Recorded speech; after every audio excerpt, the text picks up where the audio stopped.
All right, everybody. Thanks so much for stopping by another live episode of Real Estate Titans, sponsored by Lion Bolt Media. I'm your host, Greg Fowler, traveling throughout the marketplace, interviewing the top real estate professionals in our field, essentially gathering insight, inspiration, really drives and motivates these top producers above and beyond everybody else in what I'd like to consider a real estate titan. Now, our very special guest and feature titan for today, all the way from Winchester, California, David Serpa. David, it's an honor. It's a pleasure. I cannot wait to jump in. I'm excited about talking to you today, Greg. I appreciate the format and any opportunity to talk to your audience. So thank you for having me on. No, this is an honor and a pleasure on our end, and I can't wait to really go through. So let's just start with the first question when it comes down to it, David, is telling everybody a little bit about yourself. Okay. That's one of the big things is kind of where to start, I guess, initially. But I'm California, born and raised. I started off sort of my business career really in the Marine Corps as a machine gunner. Wow. I got out in order to sort of fill that void within me that I felt that was lacking from the brotherhood of getting out of the Marine Corps. I jumped into real estate and just really jumped into it. I made over $100,000 in my first year, $35,000 or so in my second month. Everybody kept saying more, more, more. I got into coaching. Grew my team out to 28, got ownership in a brokerage, which became the #1 brokerage in the region. I was making over $600,000 a year. And then I just sort of felt like I wasn't really happy. It wasn't really sustaining me. And so I kept questing for more, thinking that if I sacrifice today for tomorrow, I might find some answers there. And what I realized was there was no answers there. And so I sort of started this crash, which a lot of people are going through right now with COVID-19. Right. This spiritual breakdown and business breakdown. And I decided to break it down entirely and decide, what do I want going forward? And so now you introduced me originally as top 1% in the nation. At one point that was true. We were doing a lot of business for years and years. And then I just decided I don't want that ever again. Wow. It wasn't enhancing me. At some point, it was too much. So that's my introduction. And, throughout the course of that, I wrote several books and went very internal as I am an introvert naturally, and decided to start rebuilding again probably about a year and some change ago. Unbelievable. And again, there was a lot of information into there for people to really get to know you. And first and foremost, thank you so much for your service. When you're talking about the Marine Corps and being a veteran, that's a huge thing, for everybody who's watching or listening, especially in our country. When we're talking about from the transition from that to civilian life, and then when you're looking at it from the standpoint of real estate, why in the first place? What was your initial thought, David? Why did you get involved into it? Sure. It's all connected. Okay. It's all connected. This spiritual life journey that I've been on, there is not one step that was gone on that I should not have gone on.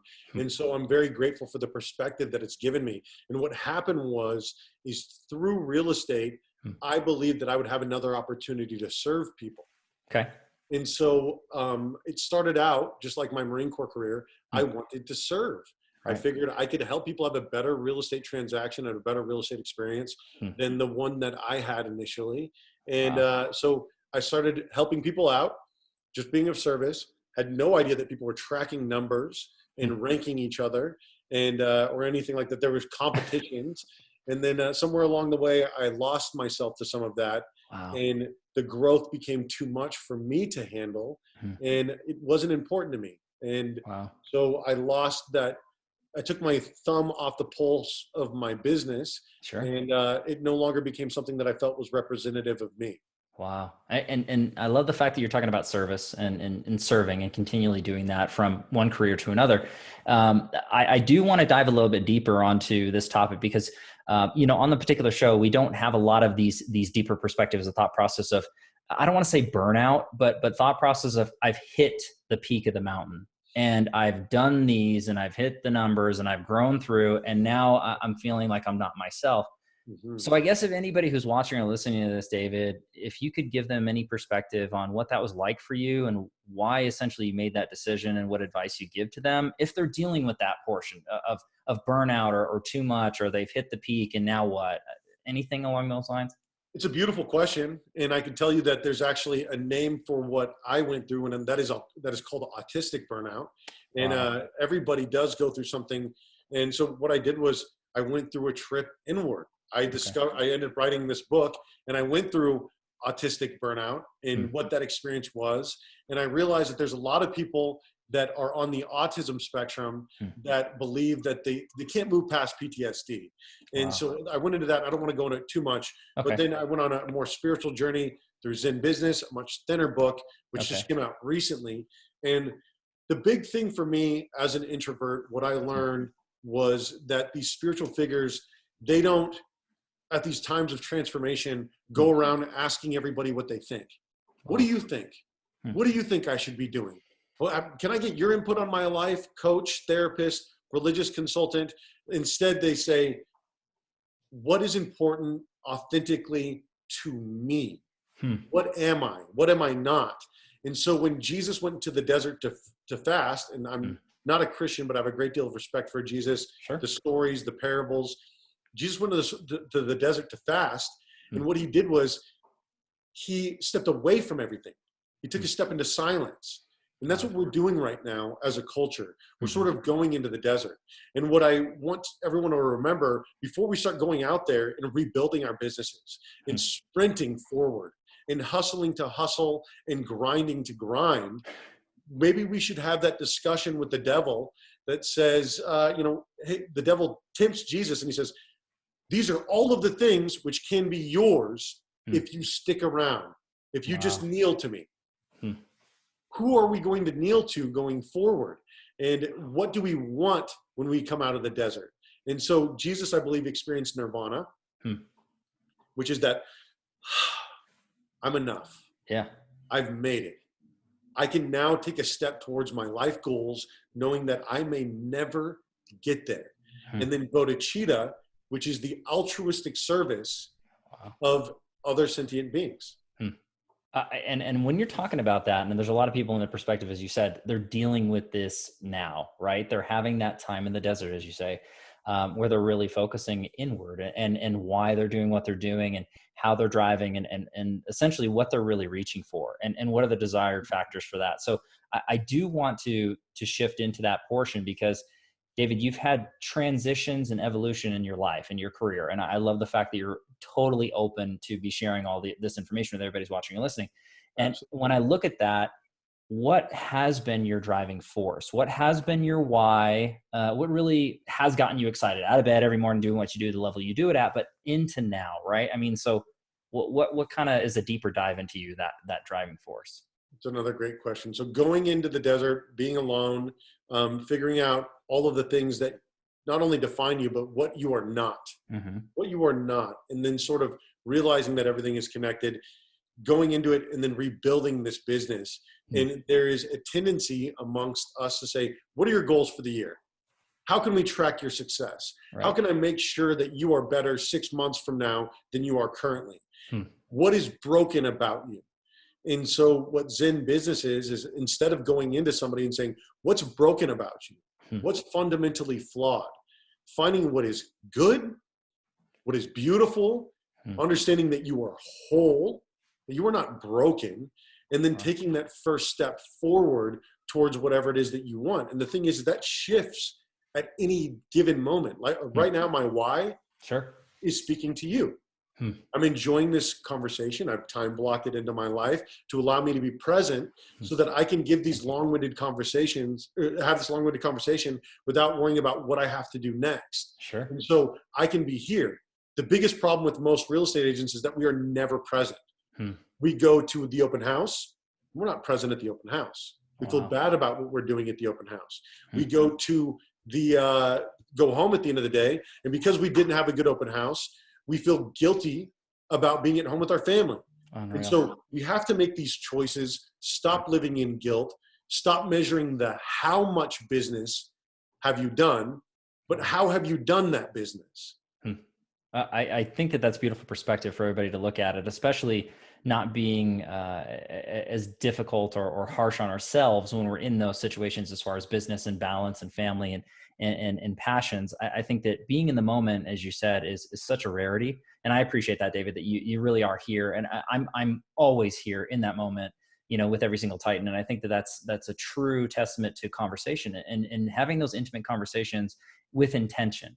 I think that more of us should be doing on a regular basis, and it's nothing to do with business. I mean, these are our friends, our families, people that come in and go out of our lives, whether you're traveling around. And I think that we could learn so much from each other if we just took that one piece of driving force into why, is being intentional with our time and who we're with. And I just love the fact that you air this stuff out, because everybody's thinking this. They're like, yeah, you're right. I was at an open house and I did feel horrible. Or yeah, I was late for my kid's soccer game because I was, finishing up a contract negotiation. I was stuck on the phone halfway. I mean, there's so much tug of war, right? And Correct. And that's because we're all questing for balance. Yes. We're all saying, like what you said at the business or the church or at home or with the family. And then I think that to realize that all of it is one connected life. Mm-hmm. And in order to put on the business hat and the church hat and the family hat, at some point we have to say, the people that I work with at business, they're not my family. Mm-hmm. They are not of me. They are separate from me. Mm-hmm. And I think that if we can operate in an authenticity which allows me to say that you are not only my brother, you are my family, it will allow us to look at everything through a truth and perspective, which allows us to see people for what they are, which is not separate from us. Mm-hmm. And then when we can stop separating people from us, we can stop feeling like we need to separate our time. Wow. We can be authentically in the moment, so that when I'm done with this interview, I could go and hang out with my kids in the pool and not feel guilty about it. Hmm. I can't always be responsive to the world or reactive to the world, because it leaves no room for intentionality. Wow. David, this is so on point with everybody who's watching or listening to this. And I know that it's hitting the hearts and minds of everybody really deeply. And I want to dive a little bit deeper onto the growth factor, because you have been at the top of the mountain when you're talking about that, as far as production and this, but there's so much more than just volume and production and numbers we discussed. There's that balance factor. So if you could give a piece of advice or two out there to anybody who's watching or listening, a few things that you had added or adjusted to your business or your life that really you saw a better growth pattern or a better balance pattern, what does that look like for you? First off, I want to give a little bit of love to somebody that's watching, a fellow Marine, a brother of mine, somebody that I am authentically engaged with in changing this world, changing ourselves, having the real conversations, and that's in Comaho's, fellow Marine, somebody that I love dearly. So what are we doing right now as far as adding to the business? And I think that the first thing that I had to do was to take away from the business, become less of what I don't enjoy. And so I think that the things that we do is we overcommit ourselves. We overcommit ourselves to growth. We overcommit ourselves to productivity. We overcommit our days before we live them. And then when we get there, we realize that there is no day for us to live and be present. And so we set up these dream boards, and it says, I am going to hold myself accountable 6 months from now to the me that I am today, and then every step along the way. Well, I hope that person that you are 6 months from now is a more fully realized and developed person. And so I think that the first thing that I did was I took away. Okay. I took the true warrior, and this is one of the things that I go into in Zen business. Love it. Consults no one else when it comes to their business. I don't need a bunch of other voices telling me what I should and should not be doing. I know what I should and shouldn't be doing. Why am I not doing it? Or that's why, right? That's the question. Yeah. That's the important thing. And those are the sometimes painful questions that we need to answer. Or why am I doing so much of it here that I'm neglecting my family life? Or why am I so into my family that I'm afraid to step out into business, that I'm essentially living in death, spiritual death, unwilling to move? And so when I look into what I'm adding, there's a couple of things that I added. The brokerage was less important to me. Sure. What is authentically important to me is a platform for diversity of thought. And so I believe in Tristan Ahumada. I believe in Nick Baldwin. I believe in Lab Coat. And I believe that this is the place where we can have the sort of highbrow thought that we're not allowed to have otherwise. There is no platform for it. So what are the real conversations? And Nick Baldwin wrote the foreword to my book. He contributed his time to it. Wow. And you are a fellow moderator, and you reached out to me and you said, how can we reach more people? What are you doing? And so I'm very grateful for the platform. Lab Coat was a big ad for me. Sure. Stop focusing so much on what I'm doing locally.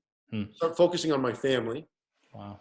Start focusing nationally on hearts and minds and less on the dollar, because the dollar will come when you stop worrying about it. Well right? said. Just like you talked about happiness. Happiness will come when you stop worrying about it. Right. The meaning of life is not to be happy. We're not put here to be entertained. Wow. Right? We also weren't spent here to walk 100 years alone. So how do we put our hands onto humanity when we realize that these hands belong to God, and then we stop separating ourselves from God? David, when you're talking about that, I mean, I'm getting chills, because there's so many huge developmental takeaways and deep thought processes that are there that aren't just the typical, well, I'm adding this system, I'm adding this tech, I push this marketing out, I'm cold calling, I'm doing, I mean, you're speaking so much past that. And all those actions that I just mentioned are meaningless without everything that you just mentioned. Absolutely. So, Absolutely. you know what I'm saying? You weren't put here at the end of your life. If we're talking about how much real estate you sold, you know what, you kind of missed the point here, right? You kind of missed the point on this planet.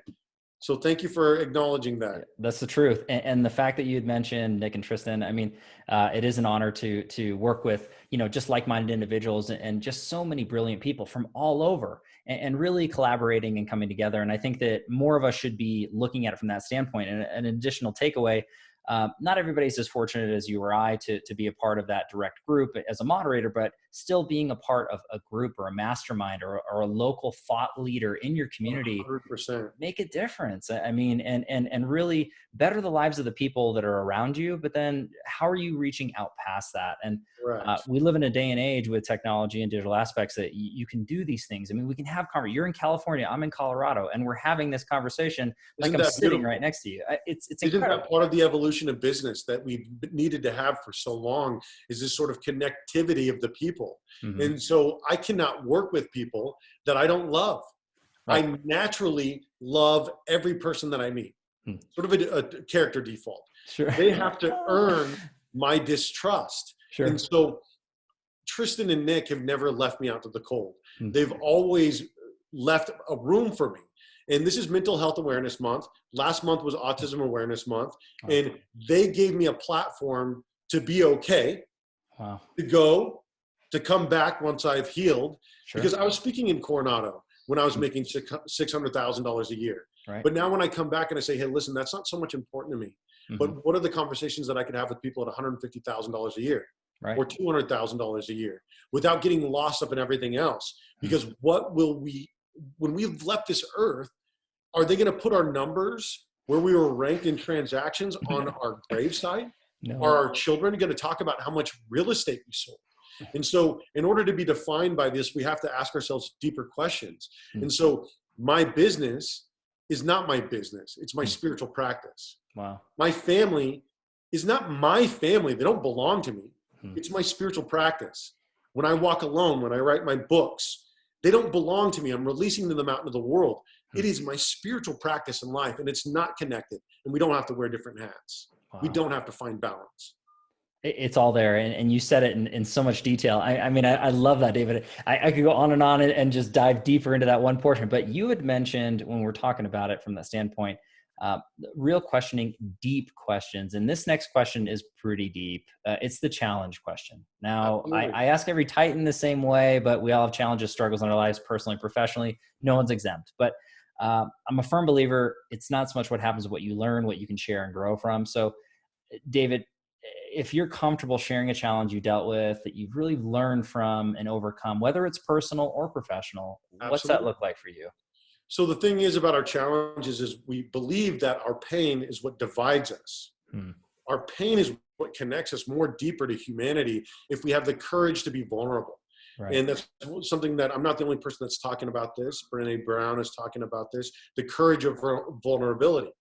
And how much more honest can I be than to tell with you that I've considered taking my own life, that I've considered checking out, because that is my connectivity, my connection to humanity is that I've been there, that I could look at people and I could say, listen, I know what it's like to break down to the absolute lowest point in your life, to start looking at yourself and wondering, is this life truly improved for the ones around me because I am here, right? Or am I a net loss? Wow. And that's what it ultimately came down to me when I had a loaded gun sitting next to me and I was writing letters, and I determined, I said, if I can write a letter to every person that I love and explain to them why I made the conscious decision to end my life, then I can continue forward with it. And it was sort of a practice that I held my feet to the fire on. And what this is actually a Zen meditation. It's die before you die. What will I move forward with when I have broken myself down beyond reason? Unreal. And what I understood was I wanted to live. I wanted to live. So if I want to live, why should I act for one moment like I don't want to be here? Why should anything in my life become mandatory? Well, David, I have ties to my family, my business, X, Y, Z, et cetera, and so forth. And what I can tell people is that your family, they'll go on. Your kids will be okay eventually. Your business will go on. You need to be in touch with yourself in order to take that journey outward. And so when I talk to people about suicide, when I talk to people about mental health, the truth is I'm talking to the most authentically real, honest, and beautiful human beings in their most authentically real time that they've ever experienced in their life. And they're telling me with honesty and with transparency, I'm considering ending my life. I have considered ending my life. And what they've done is they've stared into the precipice. They've stared into the void. They've looked out and they've said, do I want to be here? And at that point, they made a conscious decision to decide, yes, I do. And the brief analogy that I want to give before I move forward here is in the Marine Corps, we talk about mandatory fun days. We talk about making it so that people have to show up and spend time with their family as a unit. Okay. I think this is a horrid practice. It makes us look at life like it's mandatory. Having a mandatory this or a mandatory that. There is nothing about life that is mandatory. Right. Once you realize that at this moment you do not have to go on, everything else becomes the bonus round. Now, what will you do with your life going forward? When you're talking about that, David, I mean, it's touching so many chords for so many people that are watching or listening to this. And when you're talking about something as deep as ending your life and having that thought process, there's so many people out on this planet who are dealing with those thoughts, who are dealing with depression, who are shunned away, that it's taboo to talk about, to have a therapist as if it's something that's not right. I mean, if you feel sick, you go to a doctor. Doctors are doctors. And if you need help, you need to have a conversation, have it. But being intentional with that thought process and understanding that you're right, nothing is mandatory. I mean, you don't have to be sitting here right now. I don't have to be sitting here right now. I mean, there's a million other things that we could both be doing, or anybody who's watching or listening to this right now. It's absolutely incredible, the depth of the way that this conversation is going. But the silver Can I lining. take that one step forward? Oh yes, please. So I think that what you said was something really beautiful. You said there should be essentially no shame associated with going forward and talking to a therapist. And I believe that. But I think that dwelling on therapy or expecting somebody else to fix you is also broken thought. Yes. So we look at our real estate coaches, we look at our therapist, we look at our government leaders, we look at whatever to fix us, when really the keys to the castle lie within us. Right. You are not broken. You have never been broken. At no point in your life has anybody had to go into your life and say, Greg, you're not, you have to do X, Y, and Z. Right. Ultimately, the decision was with you to continue to go forward. And so I think that there's a great amount of power that goes with recognizing that we deny ourselves. Wow. There's this sort of recognize where you are right now. Understand where you are. Like, that's a bad thing. Greg, you need to understand where you are right now. Let's have a real face-to-face. Let's have a face-to-face meeting. Come to Jesus. Well, you know what? Accept where you are as a beautiful thing. Right. Look at the person that looks at you in the mirror at the end of the day and love that person now, wholly and completely, without taking another step forward. When you can do that, when you can cherish yourself, you can cherish other people. You can cherish your kids. You can cherish your clients. You can cherish your business. And so I think that that comes from an authenticity. Yeah. So something as simple as having a conversation with you without worrying about smiling. I'm autistic. I don't want to mask. I don't want to smile. It's not something that comes naturally to me. And so being able to tell you, I love you, Greg. I love you for the platform that you're doing, that you're creating a platform that can bring this message forward to other people. All of these open-ended conversations that you're willing to have. I love you for the service that you're willing to give to other people authentically, without a smile, without a caveat, without trying to qualify it and say, no, but no homo or no this, no that. No, authentically. Thank you, Greg Fowler. I love you and I appreciate for what you do, for what you're doing, for the conscious decision that you have made, not only to wake up today, but to continue to serve humanity. I love you for just who you are right now, sitting in front of me, without faking anything, because that's how people should be loved. That's how I would like to be loved, beyond the plasticity that we are promised. I mean, David, thank you so much for saying that. And when you look at it from that standpoint, is more of us really need to have those thought processes in our lives and look at who we can say those things to and appreciate every moment, because it's promised to no one. And I know that people talk about time being fleeting and, that's the number one commodity and all these different processes that are going through. But the fact that you can address somebody like that and have those emotions that are coming through, I mean, it's absolutely touching. And I think that at the end of the day, that's a beautiful example for what all of us really should be reacting more to and be more appreciative and more understanding and verbalize it, not just think these things, because at the end of the day, there's so many of us who just hold things back. And, I learned this years and years ago, just paying someone a compliment, and a genuine compliment, as you said, being truthful, you don't know what kind of impact that's going to have on someone's life. And that's a beautiful thing to say. Yeah, that's the truth. The thing is we want so often to be listened to, and we want to be validated. Aren't we lucky that we get so many opportunities to do both for people? We get to listen to and validate our children. We get to listen to and validate our buyer's agents, our, business associates, one another, and take a moment to just shut up and listen to somebody is extraordinarily healing. To give somebody the gift and the value of your moment, your now, the only thing that you could quantifiably prove to me that exists, you have to love them. You have to authentically love them. Because if you're only listening to somebody to think about how can I benefit from this situation? And that's what we do too often. That's what we do too often with coaching. That's what we do too often as brokerages. That's what we do too often as leaders. How can I benefit from this person? How can this person be of, how can I utilize them to benefit me? Right. And the truth is going out and leading with the service instead of thinking, what can I get? That's what the real service is about. That's servant leadership. Wow. And when we look at how to win friends and influence people, great one. He starts with giving to people, figuring out what somebody wants and needs. And that's not a form of manipulation if you're looking at doing it through authenticity and through service. Right. And I would agree with that 100% when you're talking about, the service portion and giving and not expecting the reciprocal portion, and I think that there's too many of us. It's not to base it off of, we're judging people because they're in it for themselves. And there's a lot of people that are, and they're very self-serving, and that's okay. We're not judging. But at the end of the day, if we were all more giving of our time and our advice and our ear, right. And our emotions in that standpoint, all of our lives would be better. Any relationship and anything that's going on, and the intention is going through is, I love what you were saying earlier as far as the money.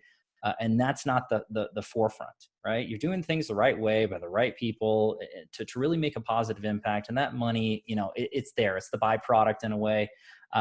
But to me, that's not the scorecard. And again, we're speaking to an audience that's highly driven, that's highly motivated, that's, that is all I'm appreciating this platform so much. Yeah. This is not, this is not the platform that's aimed at, the GUI people. And I become a GUI person. This is a platform that is for your high D, driving, intense, hustling, grinding people. And that's why those are the people that I need to reach. Correct. Because I could tell you that when I wrote the Machine Gunner's Guide to Real Estate, when I was 10Xing my life, when I was sacrificing today for tomorrow, I was in pain.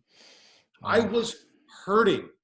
I was hustling for the sake of hustling. I was looking for the light at the end of the tunnel. And I can tell you that when I wrote this book, the Eastern approach to the Western business climate, the thought of the West in the Western business is very easy to think of. The fast cars, the money, the women, the sex, the houses, the luxury real estate. But if we took a moment to think about how we're really serving people and then value the person at 200,000 just as much as the person at 2 million, without that being lip service, we'll really figure out who the hell we are. We'll really figure out, if we start looking at every person that walks into the open house, like, how can I serve this person today? Not, do you currently have an agent? What's your price point? Are you guys qualified? Are you working with a lender? We ask all of these questions and they don't disqualify our clients. They disqualify us. Sure. They disqualify us from being worthy of helping them. If somebody can walk into my open house and I can serve them, which is 100% of them, a fellow agent walking in. If somebody can walk into my open house and I can serve them, I'm of value. I've got my hand on the pulse of life. If I start disqualifying who I can and cannot help. Oh, you're renting? Oh, you know what? I don't work with renters. I don't know anyone who works with renters. Best of luck. Good luck, guys. Don't get on Zillow. That's not going to be the right way to do it. But if I could look at people and I can know for a fact, if somebody walks in through my open house, I can serve them. Then I'm not going to disqualify them. Somebody looked at my haircut when I got started in this, and they decided that because I was a Marine, active duty, and they could tell by my haircut, that they were disqualifying me from being able to buy the house that they were sitting open. Unreal. Not what house can I show you eventually. She laughed at me when I told her my budget. And that was one of the things that really drove me to get into real estate, was thinking about the way that that person made me feel. She said, what is your budget? I said, my budget is $240,000. And she said, ha, ha, ha, ha, ha. Good luck with that. I said, how much is this house listed for? $425,000. I said, ha, ha, ha, ha. Good luck with that. And I walked out of the open house. It hurt. It was painful. I lashed back, right? But at the end of the day, was she trying to serve me? Was she interested in bettering my life? No. And so when somebody walks in, whether they are a nosy neighbor, and I hate that term. Whether they're a nosy neighbor, whether they're another real estate agent, whether they're a looky-loo, whatever it is that they are, why are you disqualifying them and how you can help them? Are you not a real estate expert? Do you not have the time? Is this not an at-bat? Are you not filling your pipeline? You never have to keep up with the pipeline. You never have to call people all the time if they just know what you do and know that you will serve them at any given point. And then when it comes time for them to buy and sell real estate, there's no question about who they're going to contact. They're going to contact you. And so when people talk about, David, how much time do you spend dialing? David, how much time do you spend doing this? I don't spend any time dialing. I don't spend any time prospecting. My clients call me because they want to call me. I work with them because they want to work with me. I don't beg for work. I don't go on appointments against 7 other agents. I respect the grind. I respect the hustle. That's not where I'm at right now. And for me, more is not more. There comes a breaking point where when I am like, okay, how much money do I need to make? It's not about that. And it's not about the numbers. But I can tell you, who can't live on 2 transactions a month? I mean, like, before I got into real estate and I was looking at, 2 transactions a month, I was thinking, if I could do a transaction every other month, I'm going to be okay. And then I got into real estate and everybody was like, hey, you should do more. You should get into luxury. You should start a team. You should. And I had more fun in my first year in real estate working by myself. I had a ton of fun in my second year building a small team.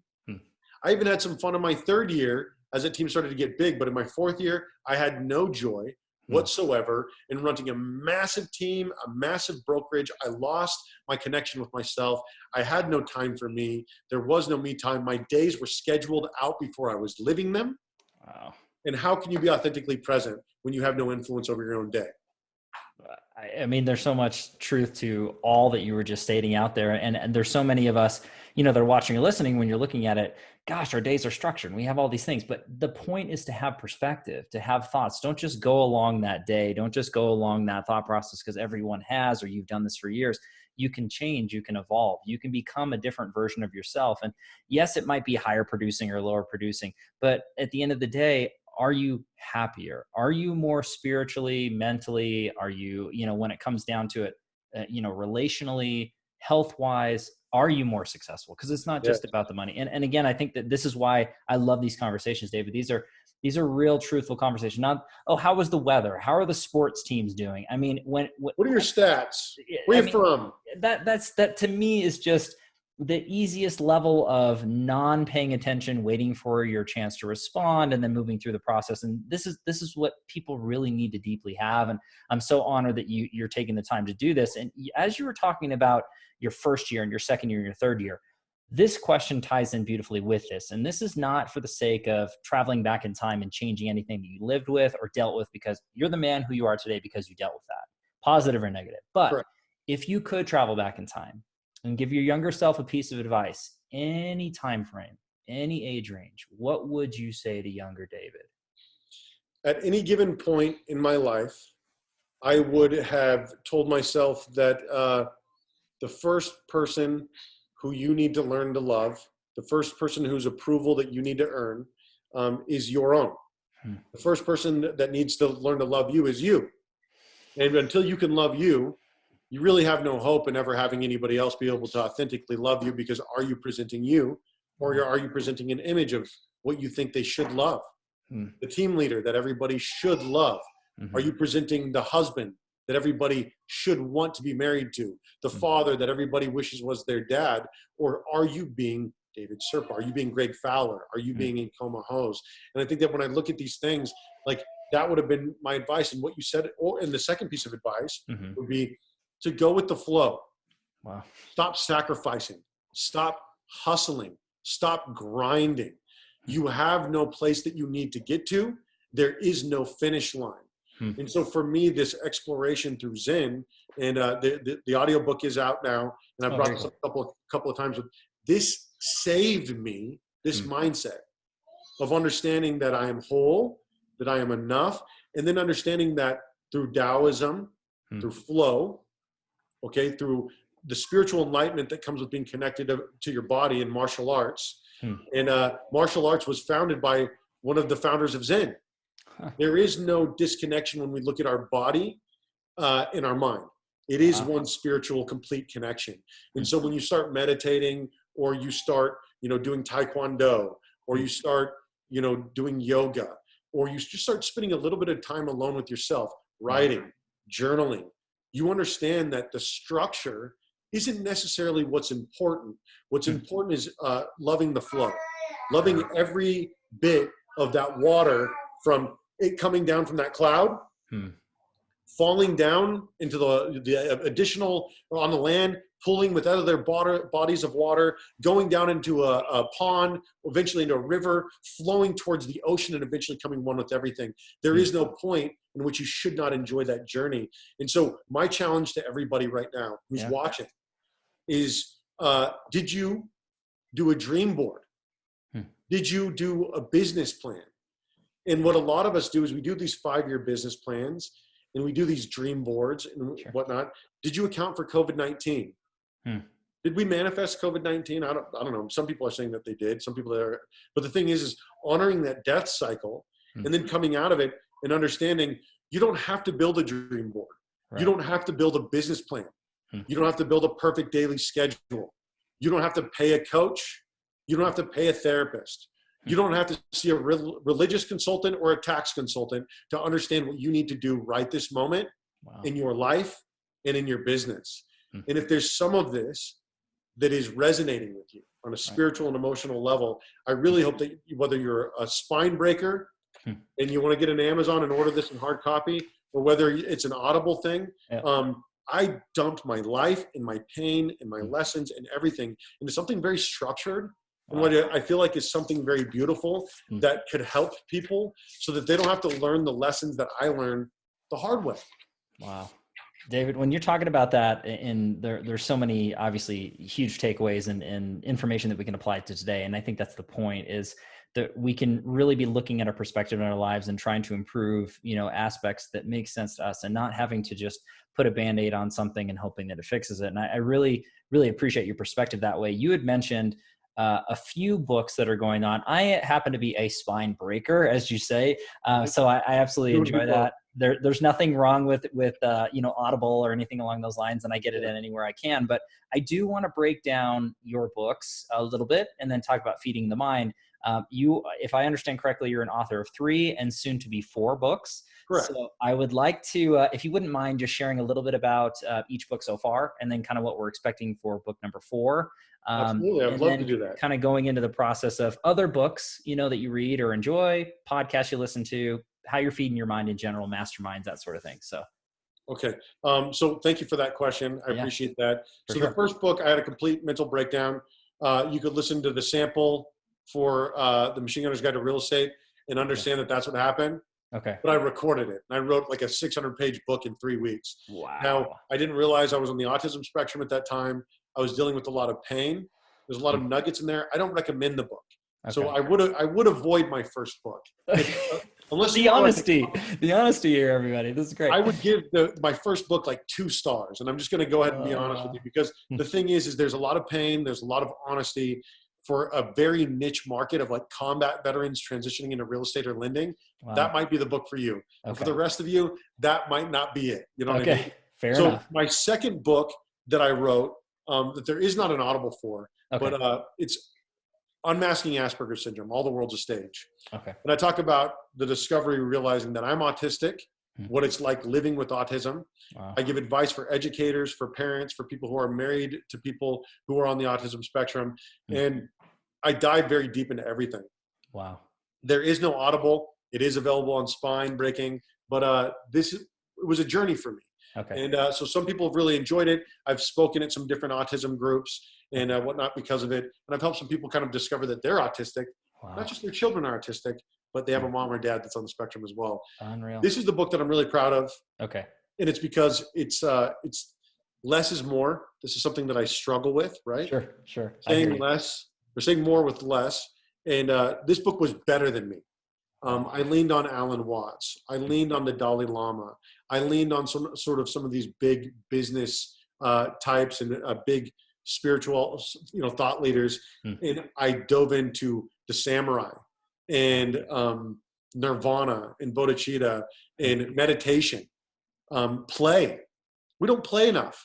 If you can't play while you're working, if you can't play while you're serving, if you can't play with your family, then you might have an aversion to play. Wow. And so like this right now for me, this is fun. I'm enjoying this. This is play. Likewise. So this is scheduled play. And so intellectual play. So that's this. Okay. Now, my fourth book, the book that I'm working on right now, is called Common Sense for California. And it is a new revolution. And for without getting too politically driven and losing everybody that's listening, I believe that we've been controlled by the left wing and the right wing of the same dirty bird for very long. I believe that we have rewritten history and we have not honored the Constitution. We kind of pick and choose which one of the Bill of Rights we want to acknowledge. We will kind of pick and choose which amendments we want to hold as true. And I think that we've absolutely done ourselves and our families and our children a disservice. And so I've outlined 20 points for fixing California. Okay. For having an honest third wing intellectual conversation about some of the real things that we could do to fix our state, fix our country, and stop doing things that I disagree with. Like, we've been at war for over 18 years. And that kills me. As a machine gunner, I don't want our country to spend a whole hell of a lot of time and money and resources and lives in war. Right. I feel like we could fix this here. I feel like we could fix homelessness here. And so there's so many different things that I feel like in California specifically that we can do to address these situations that I don't want to alienate the viewers here by talking about right now. And then I'm feeding my mind right now with these last 2 books. Okay. With Andrew Yang's War on Normal People, which was very interesting for me. And then the Populist Guide to 2020. Cool. which is a show that I enjoy watching. And so, yeah, that's that, in order to answer that question as long-winded as humanly possible. That was great, David. And seriously, I'm going to have links in the comments down below, as always, so everybody can feed their minds and really check those books out. I know that I'm going to be priming several of those, especially, Business Zen when it comes down to that. I cannot wait to really dive into that book and learn so much. I mean, I felt like this has been chock full of so much information as it was, David. And when you're talking about elevating and setting the bar, my friend, you are setting that bar really high. So, any future Titans that are out there, I mean, this is definitely the episode to really understand and share and be deep with your information out to the audience. And I'm so honored that you took the time to do this, David. I mean, you have no clue. It's just incredible. Thank you, my brother. Let me say one more thing here. Yeah, absolutely. And then I'll let you go, because Sure. I think my kids want to hang out with me too. I didn't set the bar high. The bar is my bar. It doesn't need to be anyone else's bar. No one else needs to come on here and talk about spirituality and God and the spiritual business or anything like that. They should come on here and they should talk about business, numbers, how to make it rain. If everybody came on here and talked like David Serpa, this world would be boring. We need everyone to be gooey. We need our prickly people. We need to stop making our hexagons fit into square holes and, all of that good stuff. So I appreciate you having me on. I appreciate the dialogue and the conversation and the platform that you have for making people's lives better, the education. Thank you, my friend. Thank you. It should be abundant. I appreciate you saying that. It means a lot coming from you. And I do want to, I want to wrap everything up with a final question, and then we're good to go. And so when it comes down to that, if there's a quote or a mantra that sums you up as a man, as a professional, what's that look like for David Serpa? Gosh, wow. That's a big one. So there's a couple of different ones. There's a lot of different, really beautiful quotes by Mother Teresa, by Malcolm X, by Martin Luther King. And I could honestly go on and on and on with a whole bunch of different quotes, but there's a couple that are really important to me, and both of them happen to belong to Mother Teresa. And so I'm going to sum them up really quickly. Yeah. The first one is this: if you want to change the world, go home and love your family. Okay. And then the second one is, and I'm going to murder this one, and you're going to have to go look it up on your own here. I will. But Mother Teresa says everybody wants to come to her hometown, and my brain is getting ready to explode here, but to Calcutta. Everybody wants to come to Calcutta. Stay where you are. You'll find Calcutta everywhere. Everywhere you go, there are people that are hurting, that are disenchanted, that are disenfranchised, that are casted out. And so just by loving the person in front of you, love your clients, love yourself, love your family, but just take the time to understand that all of this garbage of happiness being the answer and all these different things, that's not the case. We weren't put here to just ride jet skis and ride off into the sunset, right? We were put here to really place our hands on lives. And I think that we don't have to go to Calcutta to do it. You don't have to come to California to do it. You don't have to leave Colorado. You don't have to leave your house. Whatever it is that your journey is, whatever your jihad is, whatever your holy war is, whatever it is that you're committing yourself to, I think you should do it with reckless abandonment. Wow. And I don't think that you should define it for anyone else. And for me personally, it's staying where you are. And for me, my home is California. I love California. A lot of people are dedicated to leaving the state. They want to give up on California. People all over the country are very frustrated with Californians, justifiably so, because they're like, fix your own state. And so I think that the truth is I want to stay in California. I never want to leave. This is my home. Right. And if I'm going to stay here, I have to be willing to leave my children a better California than the one that I inherited. And the one that I inherited wasn't that freaking great. And so I feel like we have it within our power, as Thomas Paine said, one of our founding fathers, to start the world again. Wow. But in order to start the world again, we have to acknowledge our history. And we can't do it by quoting Thomas Jefferson, who owned 600 slaves. And we can't do it by talking about tyranny unless we're willing to really understand what tyranny really is and what it looks like. And those are the deeper conversations that we're going to need to have. Yeah. And I can tell you, you can't de-radicalize a radical by giving them retirement and letting them come home from the Marine Corps. And so I'm absolutely dedicated to the individual, dedicated to the California, to the people, and to you right now. And I appreciate your time, my brother. Thank you so much for having me on. David, it truly an honor and a pleasure. And I could have this conversation all day, every day when it comes down to it, because the depth of knowledge that you have and the perspective that you have, it's touched me. And I just want you to know that I really appreciate that. I enjoy almost every conversation that I have in true knowledge basis, but this one has been one for the books for me, my friend. So I really enjoy that when it comes down to it. So I do want to dub you as an official real estate titan. So you are, my friend, you're dubbed an official real estate titan. So thank you so much and for your time. And everybody out there, thank you so much as always for your time and attention, your love and support. If you like what we're doing here at Real Estate Titans, don't forget to like, subscribe. You know how to do all that. And we really appreciate that attention. I do have to give a shout out to our sponsor, Lionbolt Media. If you're looking to grow and scale your business digitally to some of the highest of highs levels with automation, leveraging tools, with the technical aspect, marketing and advertisement, check out lionboltmedia.com. We are live on Real Estate Titans every Tuesday and every Friday, a different Titan, a different location. Catch everybody in the next live episode of Real Estate Titans. Take care. Thanks, David. Thank you.